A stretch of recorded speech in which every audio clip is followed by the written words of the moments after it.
eza pasi ya bakongole esengo na bino bapoliticien ministre na bino baza excuse me baza pop baza normalité.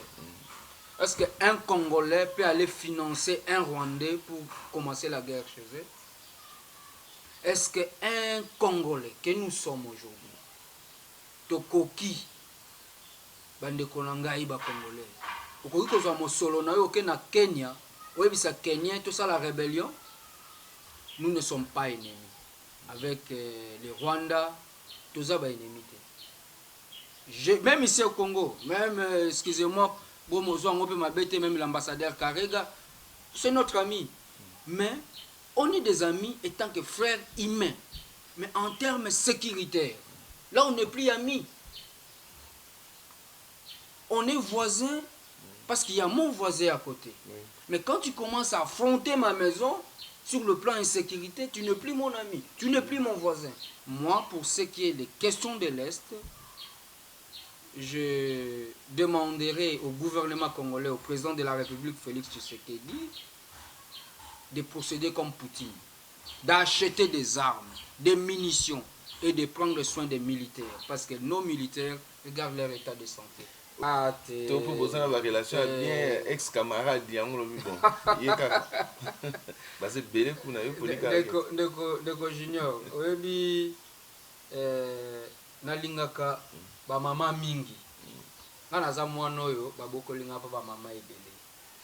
Parce que l'histoire on ne peut pas les changer. J'aime mes mamans.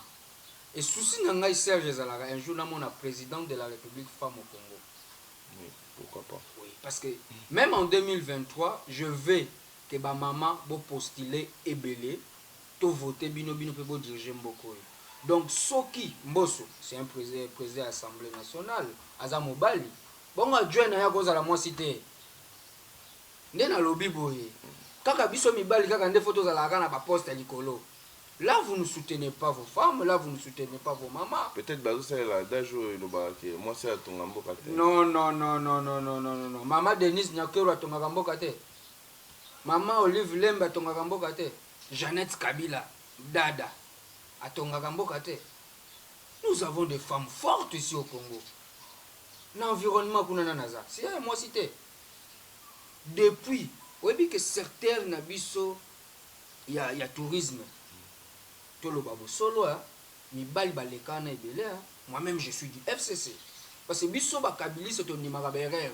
Bangonde ba numéro berer na bangote. Comment on dit moi pour vous vendre la balle. Oh, même tout temps on vend botel oh na sala ki mabe na limite. Na wanga nyango te. Ba ba sala ba on dit malon. Ba fan na. Ya ba ebisi bango pe ba yokaka. Po to loba.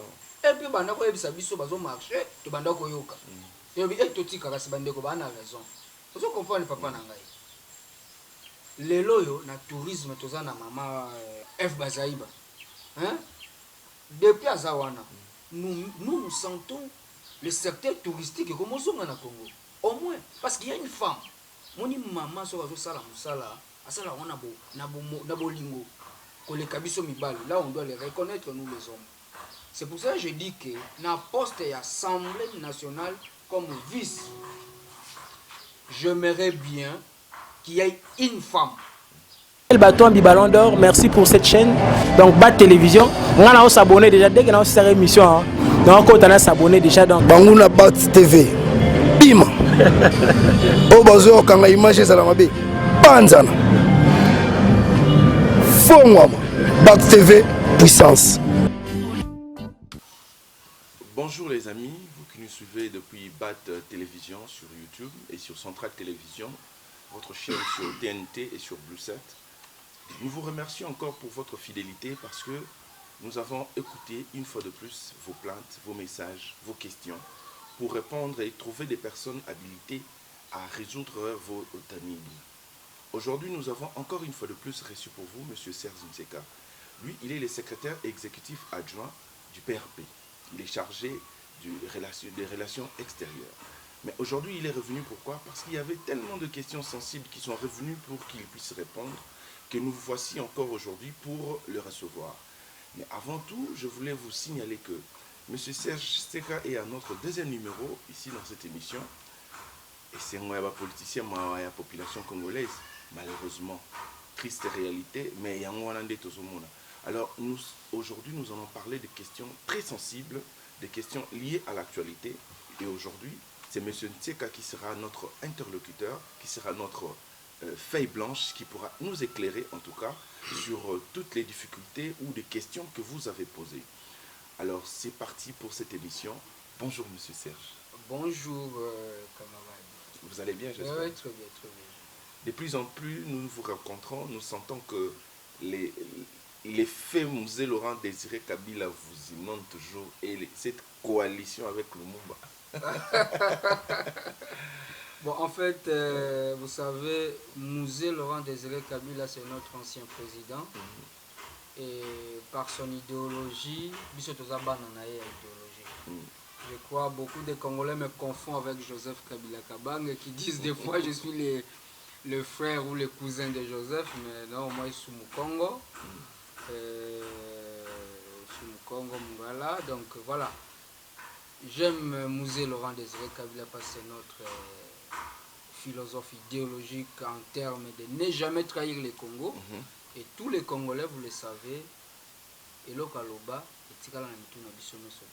et ceux qui te zoient qui, tous ceux qui te zouent, président le Musée Laurent Désiré Kabila Lissous Namboko, moi je vous dis que dans 2 ans, bango basay déjà 3 ans que ça, mais dans 2 ans, au monde que Congo et même plus que même les États-Unis, parce que bon mon qui en 2001,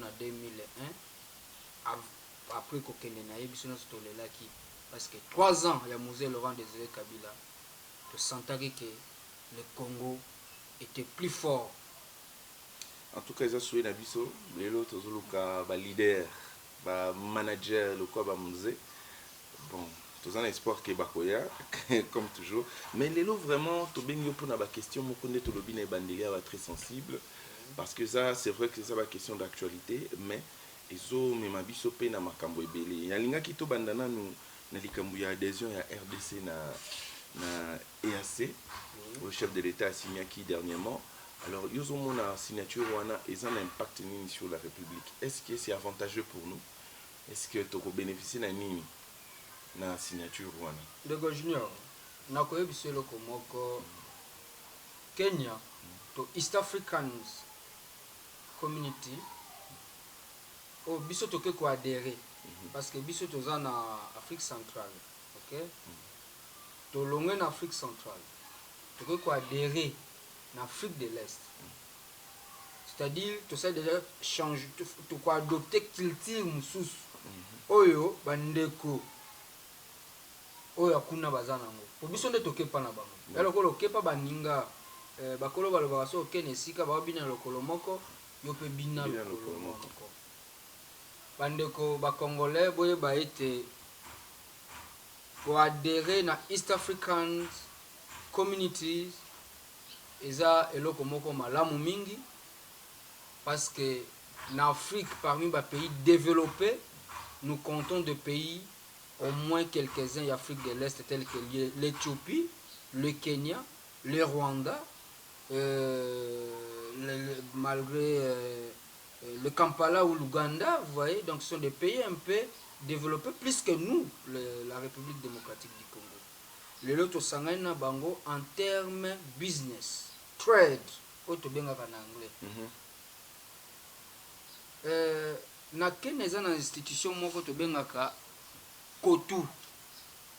Kotu ezali Central Organizations Trade Union. OK?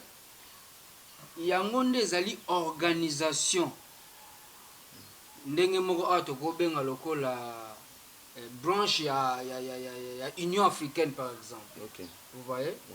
Lokola le loto lokola na ba IGF. Vous voyez? C'était ndenge to adhérer na Afrique de l'Est na makambo etali business, commerce. Congo mboka na biso ekozala na besoin ya ko créer centre d'organisation, il y a commerce avec ces pays-là. Oyo kozala na DG, oyo kozala na DGA, oyo kozala na badirecteur, oyo kozala na baautorité, oyo bakokamba organisation wana. Mais au moins, que libre-échange, oui, en termes de commerce, excellent. Mais au moins, que na mupandi wana ya est wana. Insécurité, est-ce qu'un investisseur accepterait d'investir son argent là où il y a une totalité des actions à risque ou à perdre même fonds au capital naïka agression armée ou l'insécurité qui règne dans l'Est? Est-ce que ça propice, est-ce que c'était vraiment le moment de parler affaires pendant que l'insécurité règne sur ces terrains? Pour ne pas citer notre voisin, le Rwanda, qui aujourd'hui est accusé de plusieurs maux à cause de cette groupe d'agression M24 qui essaie de toujours exercer à l'est du pays.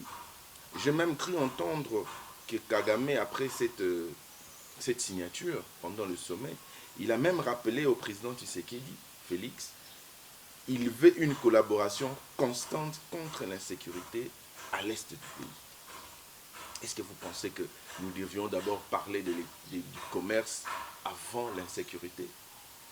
Bon, ce sont des choses qui vont de pair. Mais d'abord, East African Communities,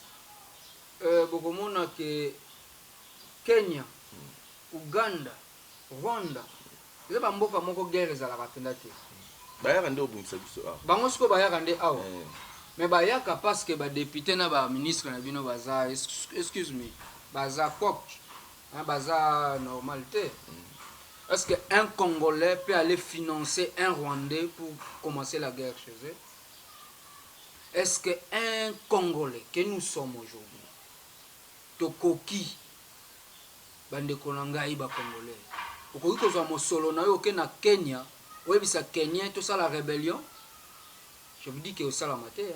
Mais bango bazupe mbongo ngo wapi? Tozo capé de fois baza financé par l'extérieur d'autres firmes internationales. Le firme international de Kojina na lingaki na silsa non likambo ya adhésion nanu.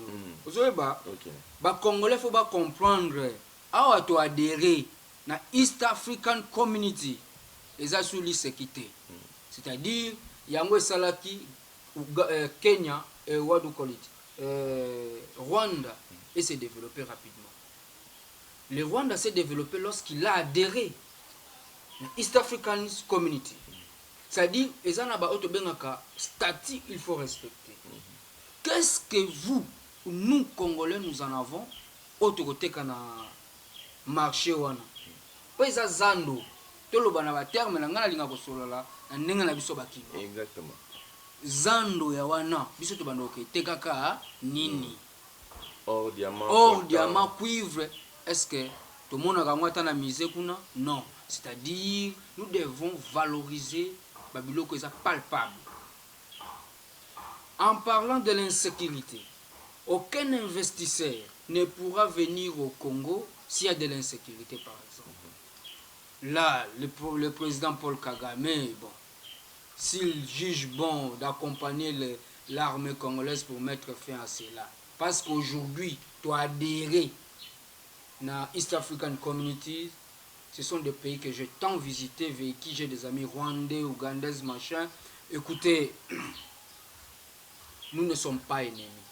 Avec les Rwandais, tout ça est ennemi. Même ici au Congo, même, excusez-moi, même l'ambassadeur Karega, c'est notre ami. Mais on est des amis étant que frères humains. Mais en termes sécuritaires, là on n'est plus amis. On est voisins parce qu'il y a mon voisin à côté. Oui. Mais quand tu commences à affronter ma maison, sur le plan insécurité, tu n'es plus mon ami, tu n'es plus mon voisin. Ok? Tu violes ma souveraineté. Tu violes ma souveraineté. C'est mon peuple qui meurt à l'Est.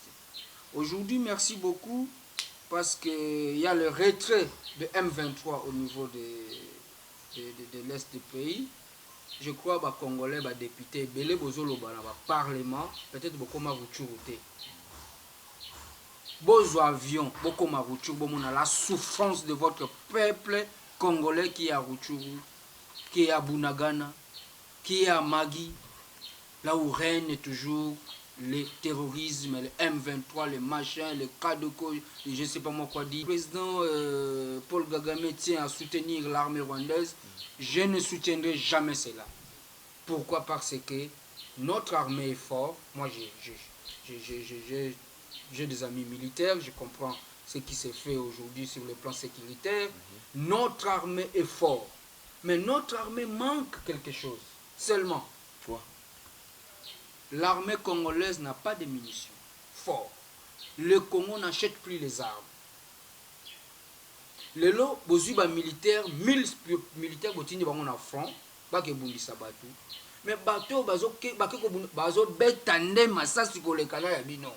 Non, to ba na kin pena mbuma. Bazo betande mbuma kolekana ya bino. Même si les gars ils dans pays na bino. Vous voyez? Moi, pour ce qui est des questions de l'Est, je demanderai au gouvernement congolais, au président de la République, Félix Tshisekedi, de procéder comme Poutine, d'acheter des armes, des munitions et de prendre soin des militaires. Parce que nos militaires regardent leur état de santé. Aujourd'hui, on nous dit qu'au Nord Kivu, Sam Alokome est déjà à Goma pour l'évaluation de l'état de siège et évidemment d'autres installations. Est-ce que vous pensez que c'est une réussite, cet état de siège, ou encore il y a de vin à mettre un peu de l'eau pour teigner la ténèbre? État de siège encore au Congo. Bon, l'idée a été bonne. Parce que tout à l'heure, vous venez de féliciter l'armée congolaise. Non, l'armée est forte, oui. Mais l'armée est affaiblie par les moyens, par les articles. Est-ce que, papa, technologie est avancée sur le plan sécuritaire. Tu as commis le local dans le téléphone, tu as commandé missile. Ok?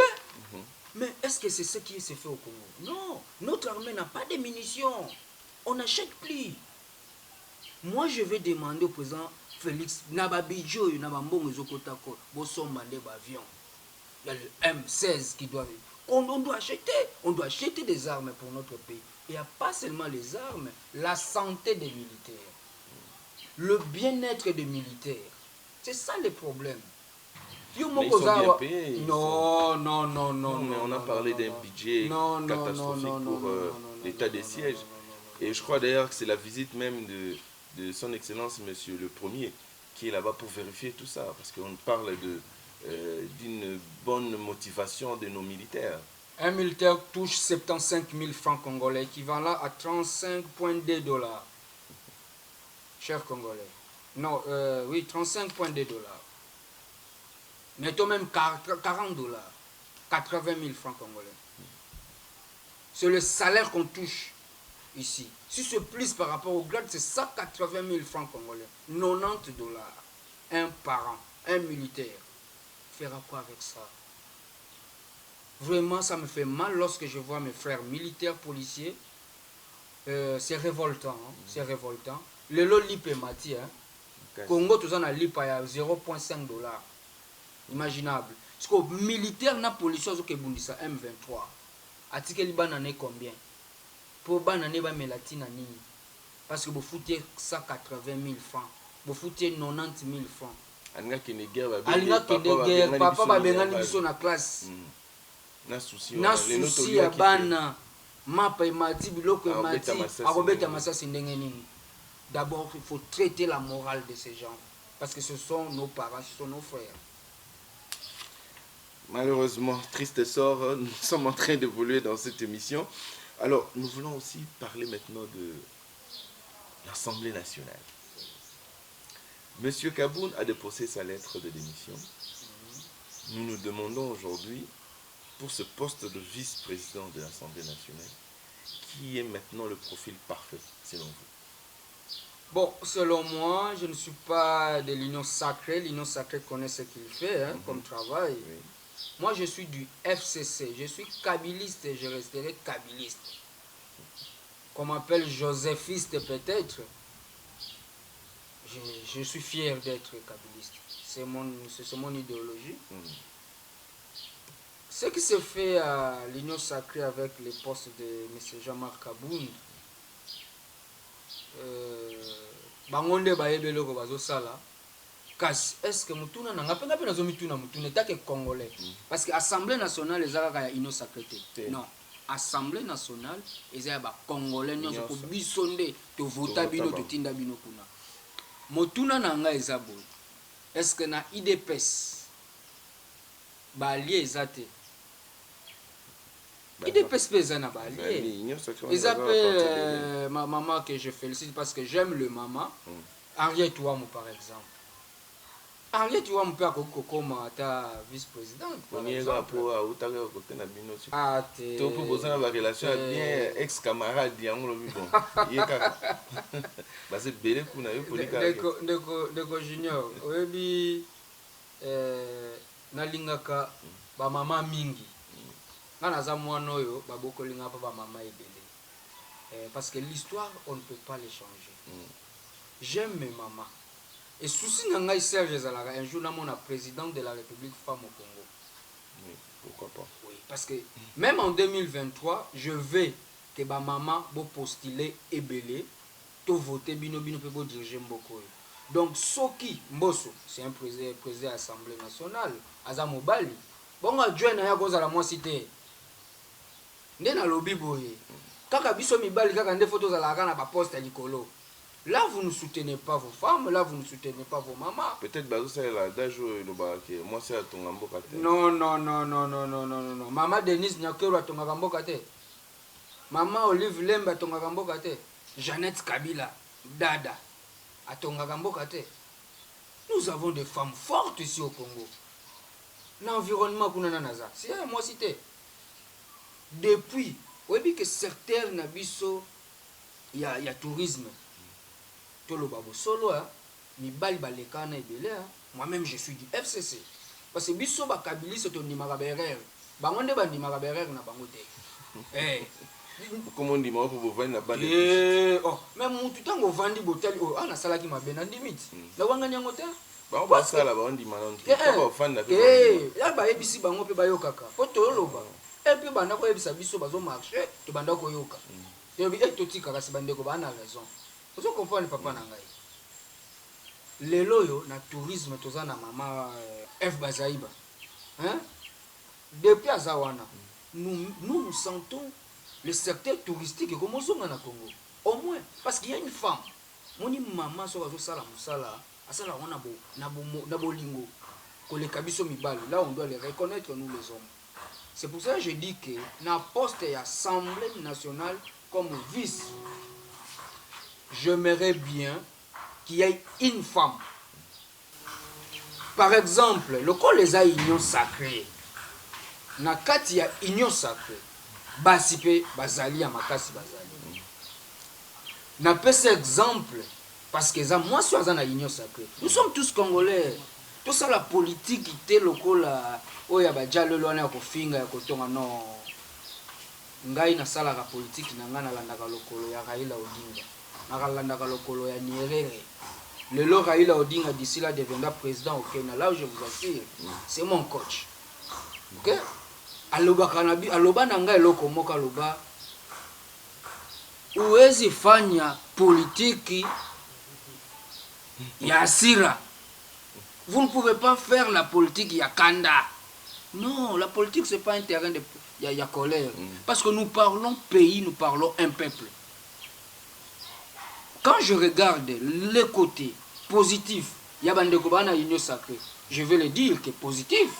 Mais quand je vois que c'est négatif, je dois dire que c'est négatif. C'est ça que je dis que pour ce qui est question, il y a maman, Henriette Ouamou, je ne dis pas Nandenga Mabe. Mais je propose, Basi Baza Ebele na union sacrée, ba maman botelema bozulanga poste wana il y a deuxième il y a premier vice-président il y a assemblée nationale donc voilà on les a propos étalé monsieur Serge il est apporté sur madame Henriette Ouamou que nous saluons de gens en passant lilo oyo masolo betilobi bakaki betamia wana cour de cassation pourquoi balobi était maloba chef de l'état et kokisami chef de l'état sa visionnaire. Dans le bagarre de jeunes interview, le cas qui dernièrement il y a un homme honnête dans ce pays, c'est M. Kamere. Affaire Kamere, na partie civile RDC, Lobby to soulever et court et soulever 4 exceptions.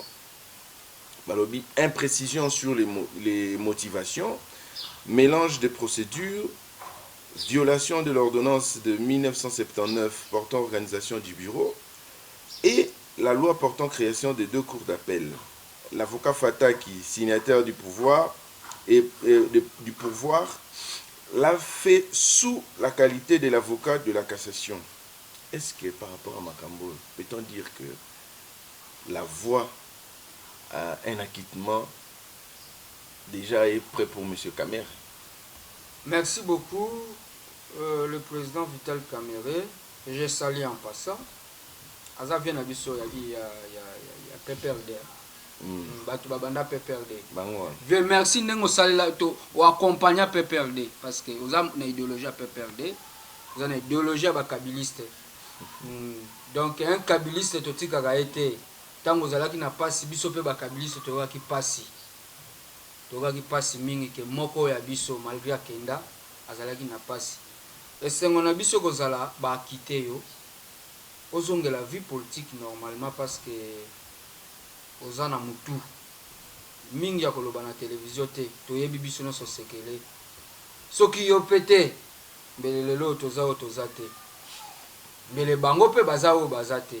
Je crois na lobi le côté kasi merci le longue boko akiteye parce que soki aza innocent bo akiteye mais soki aza innocent te tozana pour cette mona mbongo wana ebungaki.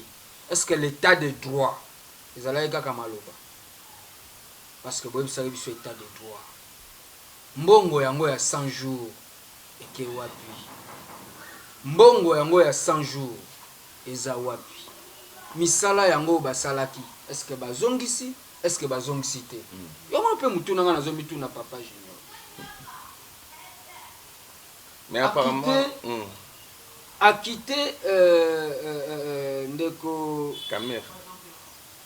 Kamere eza malamu parce que aza congolais aza na ba droit na ye ceux qui va trouver que ya solo justice congolaise etali que ya solo aza ne penda innocent tika botika ye po aza na droit ya kosala makambo na ye ya ko vivre na ba mwasi na ye na famille na ye. Kasi moi étant que congolais vraiment ndeko junior on a un souci. Souci nanga ezali na niveau ya to vivre ce qu'on de théâtre. Vous savez, l'autre fois, je me souviens la victoire pour ces caméras, mais un bouchon, embouteillage, plein. Faut que Jamal, mais je vais mourir. Maintenant, je vais mourir, ça passe comment? Ça passe comment là? Non, il avait raison de dire tout ça parce que si Kamere a quitté, donc toute la bande procès 100 jours bazar clean, c'est ça. Bazar clean, banda kongo balobaki bazotongeza. Bon, on a vu quelques maisons à Kanchacha. Il y avait combien de maisons d'abord? Parce que Kangama na port kuna ninge Jamal loba. Vraiment théâtre de chez nous. C'est quoi bon? Oui, théâtre de chez nous. Mais wana ngana na makambo wana te. Mon problème ce n'est pas la justice congolaise. Mon vrai problème c'est le social des Congolais. Si ba maison wana et si là qui c'est nos parents que nous déplorons aujourd'hui bazo suivre na ba condition ya passe ba militaire balingi ba bénéficier. Ah bozo zo ba poste bokanisa ka paye ba militaire oyo. Makamba 100 jours ça fait partie de l'infrastructure de base. Un État ne se développe jamais lorsque ses infrastructures sont malamutées. Awa bokoti na East African Communities, vous devrez développer les infrastructures de base. Si vous ne le développez pas, ça signifie que quel est cet investisseur qui viendra dans des conditions que nous devons vivre en Angola? Acha ba milliards ne ba millions naïe. Azate. Mais les loyaux, nous avons un pays où tous nous connaissons le pays où on vole des milliards et des millions, mais le peuple est pauvre, le peuple souffre. Vraiment, Ndeko Junior, on a question à Ndeko Vital Kamere, c'est une question vraiment pertinente, glissant. Et ça, il y a des passes. Dans un jour, on a ça 2 heures de temps en victoire, embouteillage. baitoyeba vérité ya makambo ya 100 jours.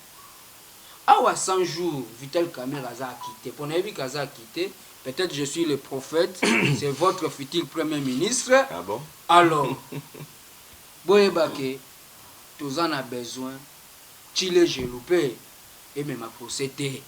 145 territoires, et même à sous procéder. Pour beaucoup, j'ai 350 écoles. Oyo, ndeko Tony Mwaba, n'entreprise Konka, et puis na bambongo soi-disant na linko tanga ba montate pour abo répondre ba lettre. Bozongisa. Ce qui bozongisi, ça signifie que l'état de droit n'existe pas dans notre pays. Au fond, li point moko boye na ngena ya nango mais bon, to kotina ngoka loko yo ni to beta lisolo wana. Patrouille financière Tony Mwaba mise à nu par l'IGF. Ba bi lisolo wana kuna IGF sikoyo action na maboko. Oyo tiko boa que la bango mabanga awa. Nga linga tsukoza na émission oyo. Mon émission oyo eza pasi ya ba Congolais. C'est mon abino ba politicien. Tant bozo tanga ba montant minene oyo bozo tanga boyi. Est-ce que boyebi ke bouger zaki 200 francs comme 400 francs? Est-ce que boyebi ke bundeli lelo ekomi mbongo moko boye kutu Congolais azomi tuna.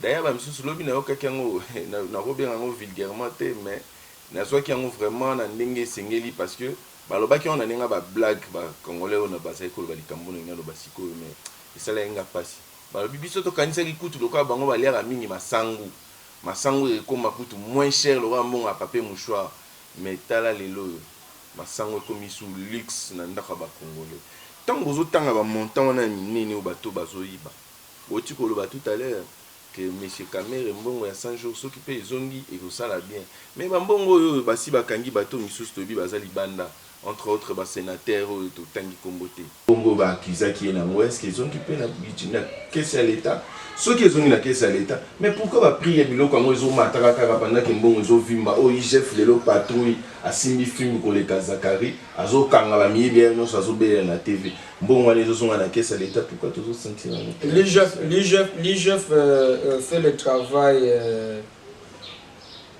Moni noko nanda busoka linga pinir bana yaya asala ndeni et ceux qui voisins asali mbeba ressentir peu discipline différemment makambo éducation eza makambo sensible je reprends cela je sais qu'on Congo chef azoko ka bimisa Tony Mwaba te non ngana za na problème na professeur Tony Mwaba te c'est un vieux c'est vraiment un vieux, je l'ai rencontré dans le cadre d'un projet. Okay? Parce que je suis kabyliste, mais les enfants congolais que vous voyez, ce sont tous nos enfants congolais. Bazana droit à Kotanga. Je reprends toujours le lenge banana biso bazotanga na Congo, ils ont reflété honneur et la République démocratique du Congo. La République démocratique du Congo c'est à l'étranger. Tuna abokoti nazo répéter awa Congo ekomi bandeko ya bokomi na bandeko na Kenya. Ezaka pona visa te pour to profiter sur na kende Kenya na sombiga bien na kozwana nga visa te na kei oui. Donc signer déjà to adhérer c'est possible. Mais boyeba ke ba Kenya pe bandako ya kotanga culture na biso awa. Boyeba ke ba Uganda bandako ya kotanga awa. Est-ce que nous avons des universités? Non. Nous n'avons pas des universités. Nous n'avons pas des écoles. Voilà condition bana bazotangela lelo. Vous trouverez dans une salle de classe 200 élèves. 140 élèves. Papa Junior yo tanga kate, el biso to tanga to zala ki boyo. Na classe ciel veso moule bandi problème. To moni kutu dernièrement ba élèves mususu na mtazona na libanga na eto mwa kitipo na kati salle de classe ba exact. Yango moni na FPN, le Fonds de promotion de l'éducation nationale, que je salue le DG, mon papa est Jean-François. Vous savez, quand il est venu na Katia FPN, abimisa ki projet moko sans école, na école moko te sans banc. L'école ne se faisait en avant. C'est le programme qu'on est en train de travailler avec le Fonds de promotion de l'éducation nationale, mais problème tous en amont à Congo est que lorsqu'on vient aider le gouvernement congolais, tout le monde a un blocage. Toujours tout le monde a un blocage à ma casse, au niveau il y a il faut pas passer sur le contrat. je ne refuse pas parce que les gens ont une tendance que Oyaza kabiliste, Oyaza tshisekéliste, Oyaza lumumbiste, mais en termes de mboka, ceux qui ont un partenaire, accompagner parce que l'intérêt c'est le Congo. Ceux qui les Oyo, ne connaissent papa Nanga Tony Mwaba, Premier ministre Sama ou le président de la République, Félix Antoine Tshisekedi, lorsque vous avez disposé vos protocoles d'état et sécurité ainsi que des véhicules de la présidence pour ces investisseurs, pour accompagner la gratuité de l'enseignement, les États-Unis, ça y a 2 semaines, papa calculé suite pour du fleuve Congo, c'est $640, on fait 15 jours, pour soutenir à 0 francs, et il paye encore le ministre l'argent pour avoir une lettre de correspondance accusée de réception que oui, je suis d'accord, venez aider le président de la République dans dans la construction des écoles. Mais jusqu'aujourd'hui, Mbongo Bazwa, on a comment un problème. Papa Junior, Dieu est témoin. Ngaï Serge, aujourd'hui j'ai un problème avec mes investisseurs. Moi, devant Dieu, je suis congolais. C'est où l'état des droits? Parce que ce sont des choses que je ne voulais pas parler, mais ça commence à nous énerver. Le président de la République voyage pour les États-Unis, qui demande de l'aide aux Américains. Et les Américains nous consultent pour dire est-ce que Bakamo est aveugle? Nous disent ok, c'est vrai, ils viennent. On vient avec un budget de 121 millions et le gouvernement congolais nous demande de l'argent. 1 500 000. L'Américain qui dirait écoutez, comment je peux donner 1 500 000? Je n'ai même pas une correspondance qui justifie que vous êtes d'accord, vous êtes aider. Donc Junior, on a dépensé $16 000. Pour que 14 lettres, il y a accusé que oui, tu es d'accord, boya ko sunga biso, lokola mokonza ya ko senga lisalis. Nde nazoloba awe loko moko l'IGF.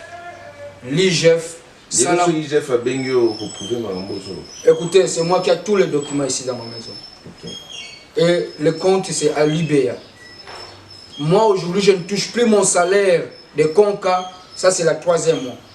Parce que je dois justifier cet argent doté au ministère de l'EPST. Pour biso toyo ko sunga Congo batongela bino ba école. Et ba école on va linga batonga. Ezate ke bino bo pesa biso mbongo. Biso to linga to pesa mbongo. 100% ya mbongo wana. Ti to silisi ba école, après te remettre ba école, ne gouvernement bo komi ko rembourser biso après 2 ans totalité ya mbongo na biso. Sans intérêt. Non, il y a les intérêts à l'intérieur. Ok? C'était tout calculé. Tout a été calculé. Mais comment vous invitez les investisseurs en provenance des États-Unis, un pays souverain, sérieux comme le nôtre, Tina Congo, ça dit 2 semaines dans l'hôtel du fleuve, et puis on vous donne l'argent, vous ne répondez pas à la lettre, lorsqu'on vous appelle, vous devenez occupé, vous êtes toujours dans des réunions, et moi je perds mon travail. Parce que j'ai négocié un contrat qui devait sauver les enfants du pays. Alors pourquoi ne pas aller dans les instances supérieures pour accuser ou dénoncer cette pratique qui aujourd'hui vous met mal à l'aise? Écoutez, Junior, on a pas vu ça. Ça me fait mal que la justice congolaise, ça a 2 pieds. Ah, mais les états de droit, moi logique, moi justice, moi partielle, justice, moi solo. Les gens ont 2 pieds, c'est que état de droit, moi j'ai un slogan. Caméra bimite. Bon, Zongi, Vienanga Willima, c'est mon ancien professeur, hein, Willy Bakonga. C'est mon ancien professeur dans l'Institut Georges Simenon. Je crois que si tu as un Simenon, tu es Willy, tu es Willima. Moi je suis fier de voir mon professeur. Il y a histoire na Simenon, le loi comme ministre, comment ça me fait plaisir. Mais où est Salami na EPST? Biso sto yokaki, ngana na ba preuve. Bangonde balobaki. Bangonde bakangaki ye. Lelo ba moni pe ke sala ngote. Batiki ye. Parce que mbongo balobaki ki aibaki. Ezalaki wapi? Pourquoi maintenant salir la personne de quelqu'un? Si cela est faux. C'est ce que je demande même à l'IGF. Avant de s'impliquer,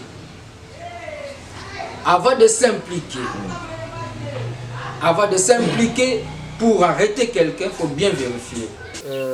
IGF a sala musala na ye na elongo bani. Abebi c'est la baninga pe musala te. Chacun doit connaître ses limites. Et puis, na auto bengi le protocole et l'éthique dans tous les domaines. Pour toye bayango. Pour na makambo etali salaire ya batu. Boye ba ete ndeko na ngai ça me fait mal kolandela makambo ba salaire oyo. Oyebi lelo toza na Lubumbashi. Ah nazo yebisa bino na Lubumbashi, il y a 600 agents. Il y a TP Phoenix Tisikoyo baza impayé. 600 pendant 8 mois. Un paiement. Bon. Tout ça dans l'état de droit. Hein? Et je vous dis, je vous donne même le nom de l'entreprise. TP Phoenix. À Lubumbashi, bakokisi 8 mois impayés. Baza ba Congolais le kola yo. Siko soki bafuta mite bakofuta bandaku ndenge nini, bakolia ndenge nini, bakobokola bana na bango lolenge nini. Esengo ya biso to bino ba politicien pasi na biso na bana na biso ba Congolais eza malamu te. Ndenge moko pe IGF fongola ta mwa porte mukie bafuta bandeko baza na SNL po kureza te. Kishasa pena kureza te. To umeli na molili nzoka eza nde IGF nde apekisi bafuta nde batu po fwa landela. Eza mabete ko landela.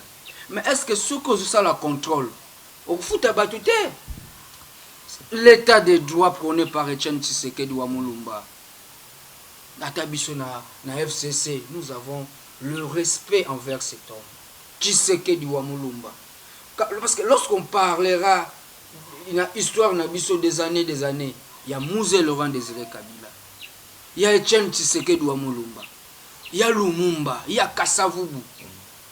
Tokobosanaka bangote, il y a Kimpavita, Tokobosanaka bangote, il y a Mobutu, ok? Il y a Kimbangu, ce sont des... Il y a Joseph Kabila aujourd'hui, ok? Et demain, on parlera maintenant d'Etienne Tshisekedi wa Mulumba, et de Félix. Je voulais dire que, pardon, les Missa, Bafuta Nanubatu. Pour Hermoko IGF mission na comme ça le quoi rame.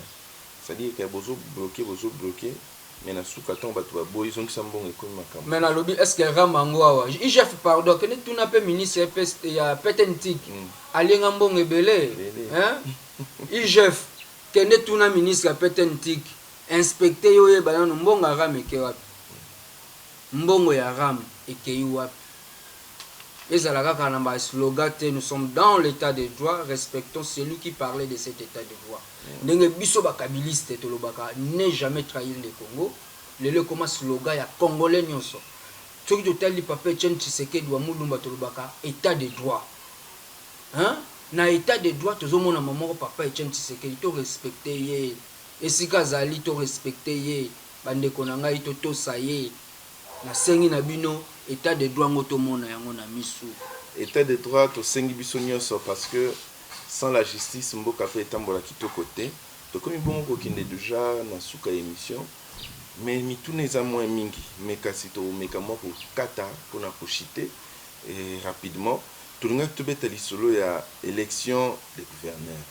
Bandeko ya FCC balobi ba pesa candidat te et puis ezo concerné bango te. Makambo ya mboka penza ezo concerné bino te FCC. Ah, pas junior, na bien.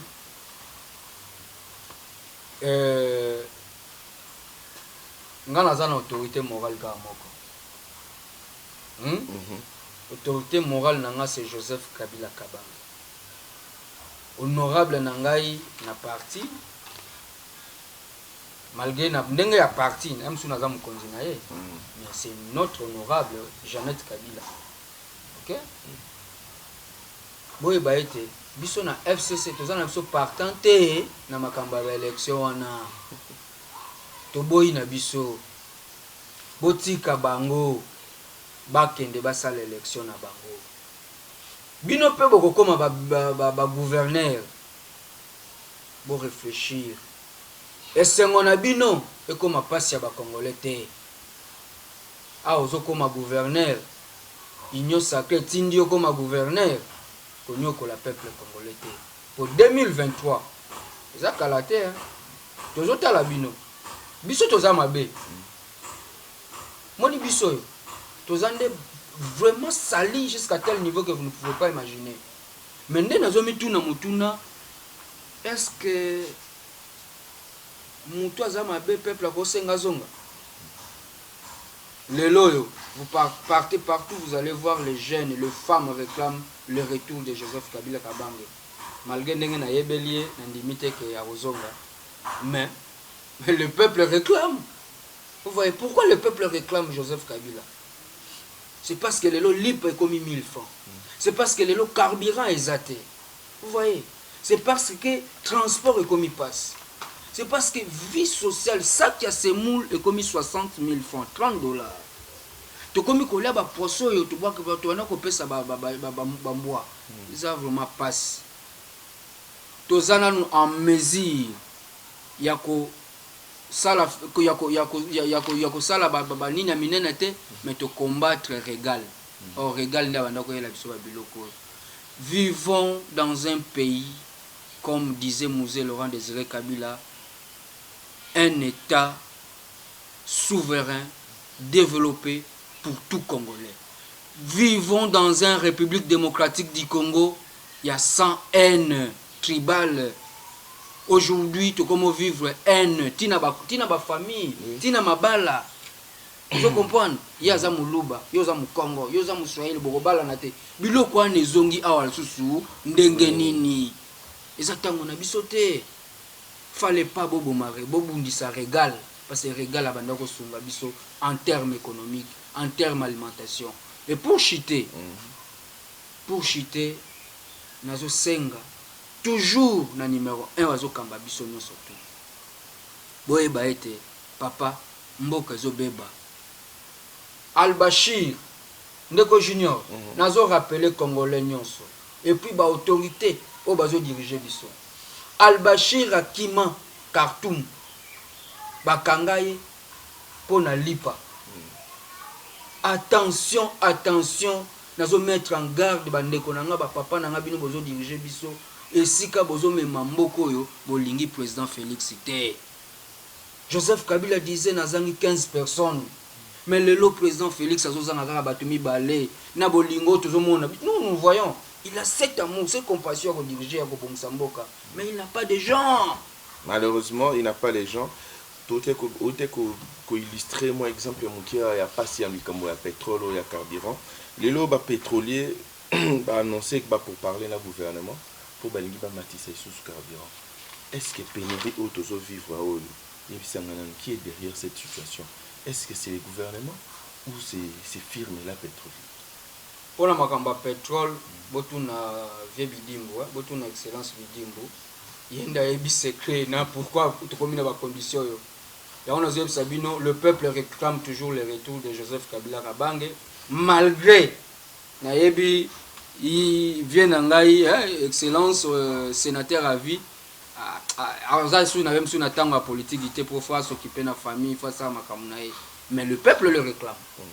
Et on a dit au peuple, viens Nabiso, Raïs, na ndenge na ye awlingane ozonga te na ndenge na ye awlingane ozonga te so bolinga zonga bino moko bokende penati kinga kati bokezwa ye bo marché pena bokezwa ye amona ke ya solo bolingi bazonga po ndenge tozo vivre wa sikoyo mawa mingi assemblée provinciale na Kinshasa va bien ici monsieur Gentini Ngobila excellence monsieur le gouverneur de la ville à la barre pour une question orale avec débat initié par Mike Mukebai.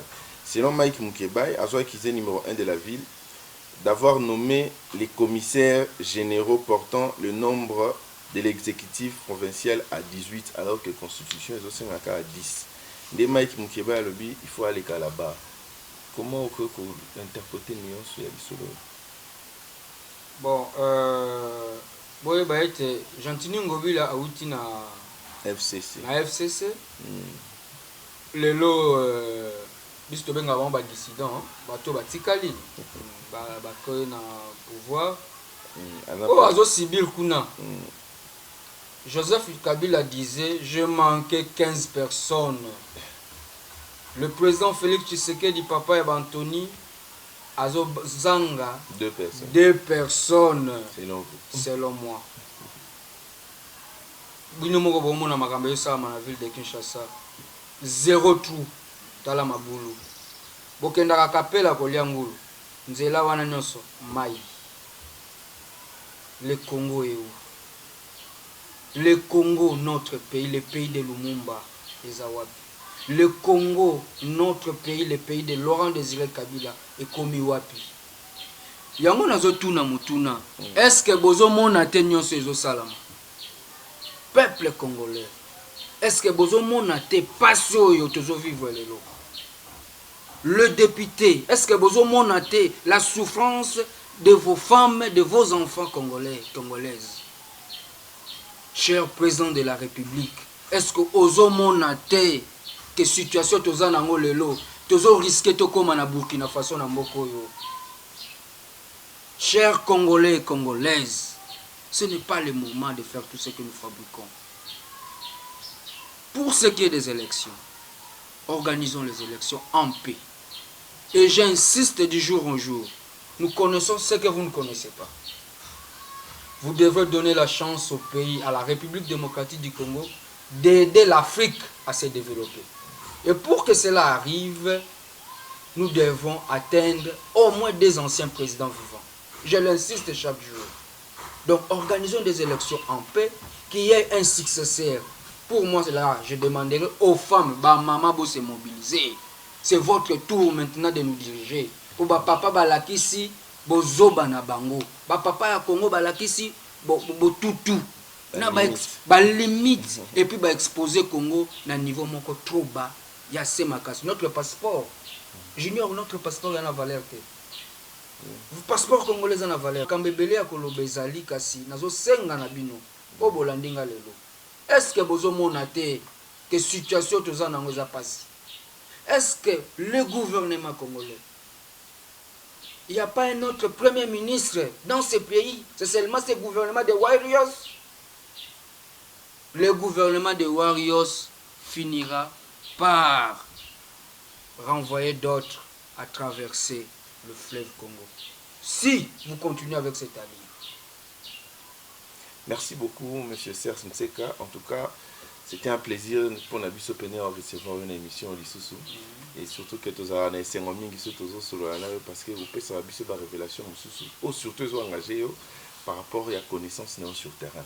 En tout cas, tu as sûr que Mbala Sima, tu connais Lissoussou, comme on a pour un autre numéro, surtout sur les faits actuels, Nengezole Kasiko na Congo. Et si vous avez un mot, parce que nous sommes déjà en train de clôturer notre émission. Merci. Mon mot de la fin, je demande toujours pour ce qui est de questions, il y a surtout sécurité en Bokanabiso. Le président Félix Antoine Tshisekedi, s'il vous plaît, consultez votre homologue Joseph Kabila Kabange parce qu'il a de l'expérience en termes de sécurité. Et puis, procédons aux achats des armes. Tosomba Minuki. Monde ya sikoyo, na 21e siècle, ils ont forme et force nango, ils ont la technologie, na armée, na économie. Et puis les infrastructures, na 3e ou 4e place. Donc, ce que je demande pour mon dernier mot, tous en atteint que ça na armée vendeuse. Kasi, tu utiliser politique de haut niveau, haute politique, pour atteindre cette diplomatie sécuritaire, enfin d'aider le Congo à vivre en paix et de développer l'enfant congolais. Et pour conclure encore, je demande et je redemande au gouvernement des Warriors, est-ce que vous avez une condition congolaise de vivre tel lot? Vraiment. Gouvernement Warriors, est-ce que vous avez des conditions congolaises de vivre les lopos Et c'est mon abino et comme passe na bango. Mes chers amis, très chers téléspectateurs, vous qui nous suivez de partout, nous sommes arrivés à la fin de cette émission. Nous avons été très heureux de recevoir pour vous M. Serge Nteka, qui a développé ensemble avec nous sur certaines questions dues à l'actualité. Aujourd'hui, nous nous arrêtons ici, mais nous vous prenons congé parce que très bientôt, nous allons recevoir un autre invité qui, d'ailleurs, va intervenir sur une page spéciale en rapport avec l'impayement des agents au niveau de Lubumbashi.